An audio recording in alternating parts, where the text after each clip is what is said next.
जी दोस्तों, आज की वीडियो देखने के बाद आप अपने घर में मौजूद बुजुर्गों को सेहतमंद रखने का राज जान जाएंगे।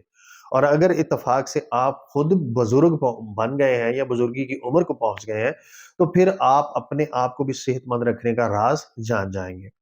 दोस्तों, मेरी वीडियो का मकसद सिर्फ और सिर्फ एक होता है कि आप एक सेहतमंद और बावकार जिंदगी गुजार सके। तो बगैर किसी देर के वीडियो शुरू करते हैं।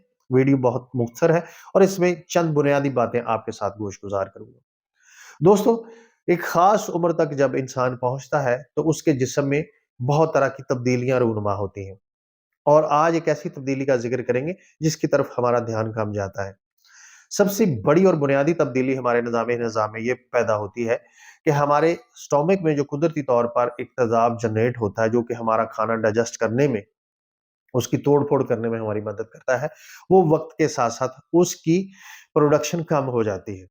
और जब हम एक ख़ास उम्र तक पहुँचते हैं, तो बिल्कुल वो महदूद पैमाने पर प्रोड्यूस होता है और फिर जब हम हैवी खाना खा लेते हैं, तो वो खाना हमारे स्टोमक में पड़ा रहता है, उसकी तोड़-फोड़ प्रॉपर नहीं होती और फिर हमें भूख भी कम लगती है और हम अपने नेक्स्ट मील की डिमांड नहीं करते।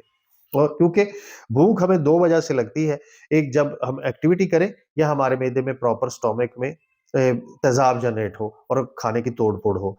तो लिहाज़ा फिर बुजुर्ग कमज़ोर होना शुरू होते हैं, जब कमज़ोर होते हैं, तो फिर कमज़ोरी की वजह से वो बहुत सारी बीमारियों का शिकार होते हैं। और जब बीमारियों का शिकार होते हैं, तो फिर ज़ाहिर है कि आपकी हेल्थ बजट के ऊपर बहुत बोझ आता है और घर का माहौल भी खुशगवार नहीं रहता। एक होती है न्यूट्रिशन और एक होती है कैलोरीज़।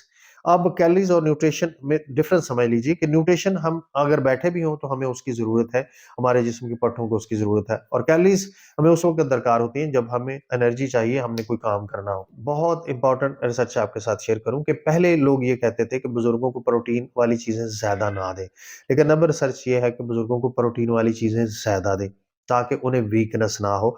और चूंकि जो प्रोटीन वाली चीजें हैं उनमें न्यूट्रिएंट्स भी होते हैं, तो उनकी न्यूट्रिएंट्स की कमी भी पूरी हो जाएगी। तो दोस्तों, अब सवाल ये है कि इस बारीकी को समझना है कि प्रोटीन हमने बुजुर्गों को एनिमल बेस्ड प्रोटीन नहीं देनी, क्योंकि जब हम एनिमल बेस्ड प्रोटीन देते हैं जिसमें घी है, जिसमें ऑयल है और दीगर फैट्स हैं, तो फिर हार्ट अटैक का, कोलेस्ट्रॉल का, ये दीगर खतरात बढ़ जाते हैं। हमने जो प्रोटीन देनी है बुजुर्गों को तंदुरुस्त रहने के लिए, वो है प्लांट बेस्ड प्रोटीन। तो अपने बुजुर्गों की अगर खुराक में आप प्लांट बेस्ड प्रोटीन ज्यादा शामिल करते हैं, क्योंकि प्रोटीन जो हमारे जिस्म को रिक्वायर्ड है उसकी रेशो का समझना बहुत जरूरी है कि एक तंदुरुस्त को साइंटिफिकली रिकमेंडेड है कि 0.8 ग्राम प्रोटीन पर केजी पर डे चाहिए। मतलब अगर आपका 70 किलो वेट है, तो आपको 60 ग्राम प्रोटीन लाजमी एक दिन में चाहिए। लेकिन अब जदीद तहकीक बता रही है कि जो बुजुर्ग हैं उनको पर केजी 1 से 1.5 ग्राम प्रोटीन आपने देनी है। कि अगर किसी बुजुर्ग का 70 केजी वेट है, तो आपने उन्हें 75 ग्राम या एटलीस्ट 70 ग्राम प्रोटीन हर सूरत देनी है। और वो प्रोटीन होनी चाहिए प्लांट बेस्ड प्रोटीन, जिससे उनके जिस्म की कमजोरी भी दूर हो जाएगी और उनको न्यूट्रिएंट्स भी मिलते रहेंगे। उसके लिए सबसे पहले आपके पास प्लांट बेस्ड प्रोटीन का बेहतरीन सोर्स है दालें।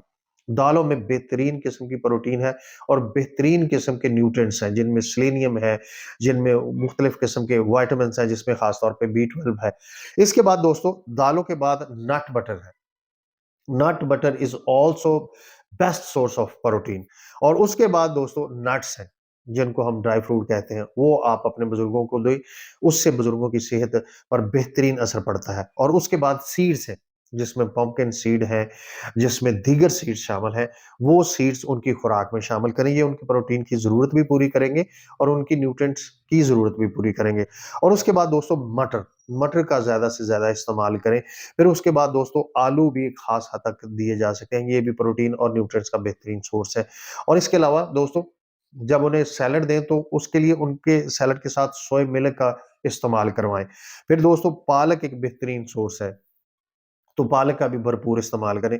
और फिर इसके अलावा दोस्तों ब्रोकली, ये अगर आप चीजें बुजुर्गों की डाइट में शामिल रखते हैं और अगर आप खुद बुजुर्ग हैं तो आप भी अपनी डाइट में शामिल करते हैं, तो इससे आपकी ना सिर्फ प्रोटीन की जरूरत पूरी होगी, बल्कि आप जो एनिमल बेस्ड प्रोटीन है, जिसके जाहिर है कि एक खास उम्र के बाद बहुत ज्यादा नुकसानात है, उन नुकसानात से भी बच सकेंगे। और इसके साथ अगर मुमकिन हो तो कोई भी ऐसा सप्लीमेंट जिसमें ओमेगा 3 फैटी एसिड हो, वो भी आप स्टार्ट करवाएँ, तो इससे बुजुर्गों की सेहत बहुत बेहतर रहेगी। और ख़ास तौर पर रमज़ान में इस प्लान को आप ज़हन में रखें बुजुर्गों के लिए और अपने लिए। दोस्तों, मेरी इस वीडियो ने अगर आपके इल्म में इज़ाफ़ा किया है, मेरी इस वीडियो की वजह से आपकी ज़िंदगी में अगर बेहतरी आई है, तो मेरे चैनल को लाइक कीजिए, मेरी वीडियो को शेयर कीजिए और मेरे चैनल को सब्सक्राइब कीजिए। क्योंकि ये इल्म है और इल्म एक रोशनी है और यकीनन रोशनी ही हमें बेहतर और सही रास्ते के इंतखाब में मदद देती है। आप लोगों का बहुत-बहुत शुक्रिया।